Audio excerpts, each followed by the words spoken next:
پلانەکەی ئیسرائیل بۆ داگیرکردنی غەزە چییە؟ پەیرانی برسێتی و بەدخۆراکی لە غەزە بەردەوامە و ئیسرائیلیش پلانی هەیە لە ماوەیەکی کەمدا ئەو ناوچەیە داگیر بکات. ئەوکات چەندین وڵاتیش داوا دەکەن کە شەڕ کۆتایی پێبێت و دۆخی غەزە ئارامتر ببێتەوە.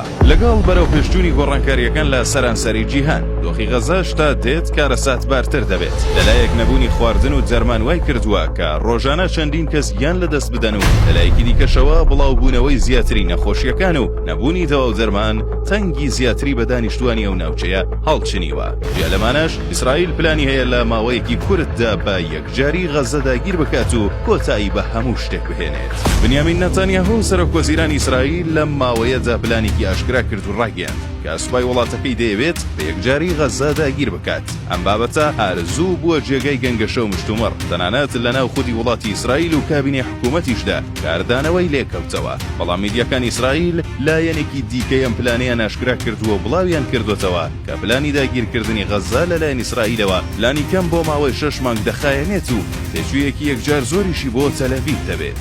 میدیاکانی ئیسرائیل ڕایان گەیاندووە تەلەڤیڤ بەنیازە لە قۆناغی یەکەمدا بە زۆرم لێو گوشار زیاتر لە 800,000 کەس لە خەڵکی غەزە بۆ ناوچە ئارامەکانی کەرتەکە بووگازێتەوە. ئەو پرۆسەیەش زیاتر لە مانگونیوێک دەخایەنێت.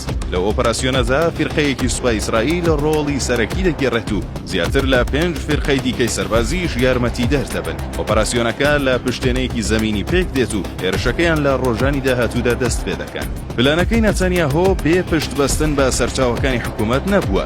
بە پێی زانیاریەکان پلانەکە بە ڕەزامەندی ئەنجومەنی وەزیرانی ئیسرائیل، سەرۆکی دامەزراوە ئەمنیەکانی وەکو سەرۆک ئەرکان و سەرۆکی دەزگای مۆساد و هەروەها سەرۆکی ئەنجومەنی یاسایشی نەتەوەی ئیسرائیل بووە. هەرچۆنێک بێت ئیسرائیل بڕیاری یەکلاکەرەوەی خۆی بۆ داگیرکردنی غەزە داوە و لەم نێوانەدا وڵاتانی ئەوروپی و ڕۆژاوایی بێدەنگن.